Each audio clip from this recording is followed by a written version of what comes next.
اس زمانے میں بھی سفیر ہوتے تھے اور ان کو کچھ امیونٹیز دی جاتی تھیں. اگر کسی کے ساتھ جنگ کرنی ہے تو اس کا کیا اصول ہوتا تھا، کسی کے ساتھ امن کرنا ہے، دوستی کرنا ہے، اس کا کیا تعلقات ہوتا تھا. ٹھیک ہے، باؤنڈریز بنانا شروع کیں. اور جو کنگز تھے ان کے ساتھ ان کو مختلف قسم کے علاقے دے دیے جاتے تھے. اس کنگ کے پاس یہ علاقہ ہے، اس کنگ کے پاس علاقہ یہ ہے. مطلب اپنی سلطنتیں اور جاگیریں انہوں نے بنائی ہوئی تھی. سو یہ جو پہلا پیریڈ ہے، یہاں پہ بھی تھوڑا بہت ہمیں انٹرنیشنل لاء کی جو ہے نا جھلک نظر آتی ہے. اس کے بعد ہے سیکنڈ پیریڈ ذرا مزید بہتر ہو گیا. اب یہاں پہ نا ریلیجس موومنٹس، یعنی کہ مختلف جو مذاہب ہیں ان کی جو ہے نا انٹری ہوتی ہے، اور انہوں نے اپنا اثر رسوخ دکھایا.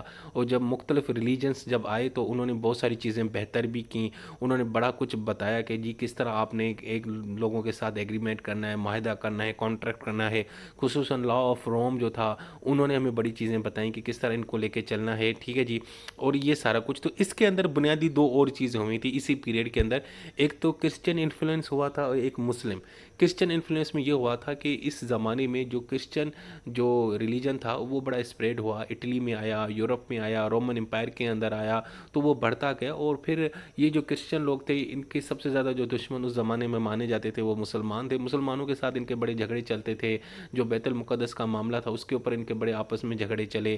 ایون کہ جو کرسچن جو پریسٹ تھے، جو ان کے ریلیجس اسکالرس تھے، انہوں نے تو یہ ایگریمنٹ بھی انہوں نے کہہ دیا تھا کہ مسلمانوں کے ساتھ آپ نے کوئی ایگریمنٹ نہیں کرنا، کوئی معاہدہ نہیں کرنا، کوئی لین دین نہیں کرنی، کوئی کاروبار نہیں کرنا تھا. تو یہ جو چیز ہے یہ بھی ایک انٹرنیشنل لا تھا اس زمانے میں.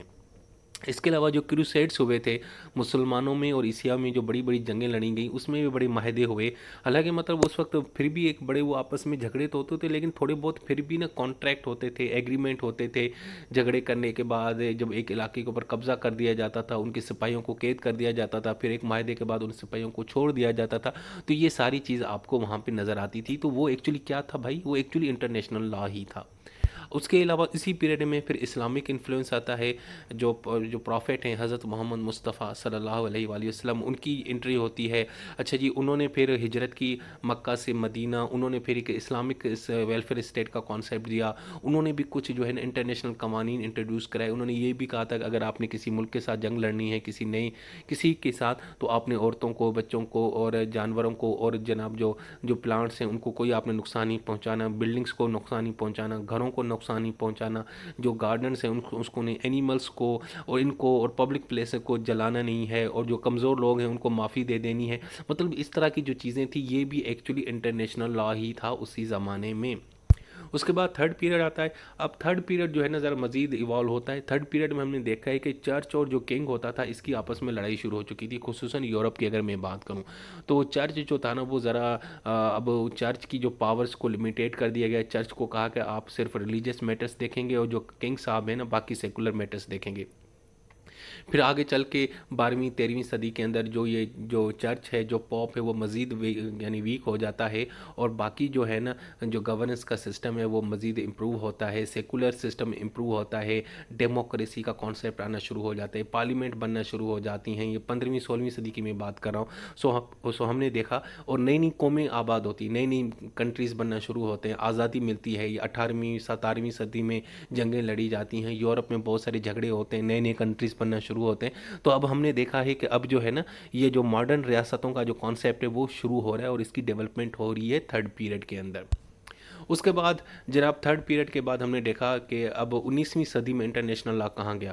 اچھا جی، اب آہستہ آہستہ جب 19ویں صدی کا زمانہ آیا تو مزید قانون بہتر ہو گیا، ٹریٹی اور کسٹمز بننا شروع ہو گئی. اس کے بعد انٹرنیشنل کانفرنس ہونا شروع ہوئیں، مختلف کنٹریز نے آپس میں بیٹھنا شروع کیا اور عالمی جو مسائل تھے، انٹرنیشنل ایشوز تھے، ان کے اوپر بات کرنا شروع کی. اس کی سب سے جو ہمیں اچھی مثال ملتی ہے وہ 1850 میں کانگریس آف وینا کا جو کانسیپٹ، ایک میٹنگ ہوئی تھی اور وہاں پہ بات کی گئی کہ کس طرح جناب جو ہے نا ڈپلومیٹک ریپریزنٹیشن ہوگی، انٹرنیشنل ریورز میں کس طرح نیویشن کریں گے، یعنی انٹرنیشنل جتنے بھی مسائل تھے اس کے اوپر بات کی گئی تھی. 1815 میں کانگریس آف وینا کے ذریعے یہ پہلی ایک کانفرنس تھی انٹرنیشنل، جس کو انٹرنیشنل لیجسلیشن بھی بولا جاتا ہے. اس کے بعد ڈکلیریشن آف پیرس 1856 میں، اس وقت اس میں بات ہوئی تھی کہ جو میری ٹائم کے جو ہیں، جو سمندر کے ذریعے جو ہم کاروبار کرتے ہیں، لین دین کرتے ہیں، لڑائی لڑتے ہیں، جو بھی کرتے ہیں، اس کے معاملات کو دیکھا گیا۔ پھر جنیوا کنونشن ہوا تھا 64 میں، جس میں جناب بتا دیا گیا تھا کہ جنگ کے دوران اگر جو کوئی زخمی ہو جاتا ہے اس کو کس طرح جو ہے نا ریلیف دینا ہے، کیا اس کے حق ہیں، کیا معاملات ہیں۔ اسی لیے اسی طریقے سے ڈیکلیریشن آف سینٹ پیٹرس برگ 1868 میں اس میں بتا دیا گیا اور بلکہ منع کر دیا گیا تھا کہ آپ نے ایکسپلوسو جو بلٹس ہیں وہ استعمال نہیں کرنی، اور بھی بہت سارے معاہدے ہوئے۔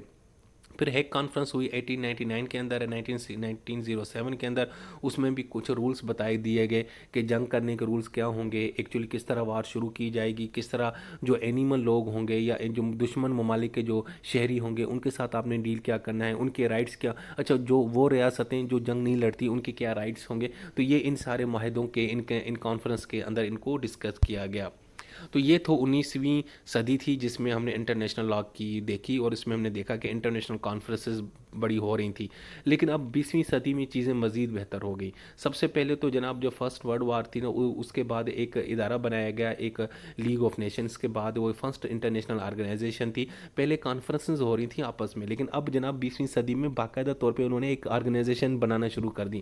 جو پہلی آرگنائزیشن تھی لیگ آف نیشن بنائی گئی، اس کا کام تھا کہ کس طرح انٹرنیشنل پیس کو اور کوآپریشن کو جو ہے نا پروموٹ کرنا ہے۔ اس کے بعد جناب 1921 میں permanent court of international justice بنایا گیا، کیونکہ بہت ساری کنٹریز آپس میں لڑتے تھے۔ یہ ورلڈ وار 1 اور ورلڈ وار 2 کا زمانہ ہے، تو یہ اس لیے بنایا گیا، لیکن اس کو پھر بعد میں 1946 میں انٹرنیشنل کورٹ آف جسٹس کے ساتھ ریپلیس کر دیا گیا۔ اس کے علاوہ جناب یونائٹڈ نیشن آرگنائزیشن وجود میں آئی 1954 میں، international labour organisation, world health organisation, international civil aviation organisation, international law commission 1947 میں، یہ بھی سارے ادارے یعنی بننے شروع ہو گئی۔ اب یہ کون سا زمانہ چل رہا ہے دوستو؟ یہ 20ویں صدی چل رہی ہے۔ جو 19ویں صدی تھی اس میں صرف کانفرنسز ہو رہی تھیں، ہیگ کانفرنس، جنیوا کنونشن، فلاں فلاں فلاں، لیکن اب یہاں آرگنائزیشن بننا شروع ہو گئی۔ اب ہم دیکھ رہے ہیں کہ کس طرح جو ہمارا انٹرنیشنل لاء ہے وہ ڈیولپ ہو رہا ہے۔ اچھا جی، اس کے بعد 1848 میں universal declaration of human rights بتا دیے گئے، انسانی حقوق کیا گئے اس کے اوپر بات کی گئی۔ اسی طریقے سے international covenant on civil and political rights کے اوپر بات کی، اکنامک، سوشل اور کلچرل جو رائٹس ہیں اس کے اوپر بات کی گئی۔ اس کے علاوہ کچھ ملٹری جو ہے نا وہ گروپ بننا شروع ہوئے، جیسے نیٹو بن گیا جو امریکہ نے بنایا، وارسا پیکٹ جو سوویت یونین نے بنایا، افریقن یونین بننا شروع ہو گئی، یورپین یونین بننا شروع ہو گئی۔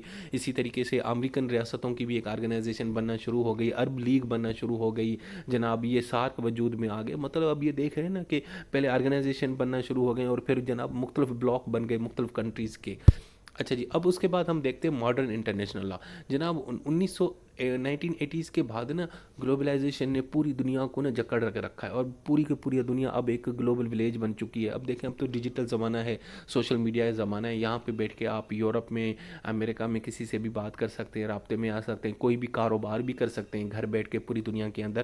مزید چیزیں بہتر ہو گئیں۔ اب یہ نیوکلیر ایج ہے، اسپیس کا زمانہ ہے، تو اور نئے نئے قوانین وجود میں آئے۔ مثال کے طور پہ انٹرنائزیشن آف آؤٹر اسپیس 1967، اس کے بعد law of sea of treaty 1982۔ اس کے علاوہ جناب جو انوائرمنٹل ایشوز ہیں ان کو سارٹ آؤٹ کرنے کے لیے بھی مختلف قسم کے ایگریمنٹ ہوئے، جیسے فشریز 1958 میں، indigent species 1973، global warming and biodiversity 1992۔ اس کے علاوہ اگر آپ نے انٹرنیشنل ٹریڈ کرنا ہے تو اس کے لیے بھی کچھ ایک ایگریمنٹ بنایا گیا، جسے general agreement on tariffs and trade بولا جاتا ہے۔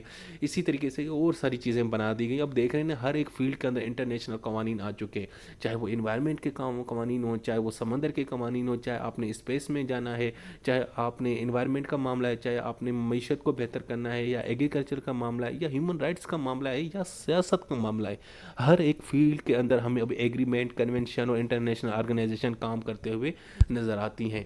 دوستو، یہ تھا بہت ہی سمرائز اور کنسائز جو ہے نا انٹرنیشنل لاء کی ہسٹری اور اوریجن۔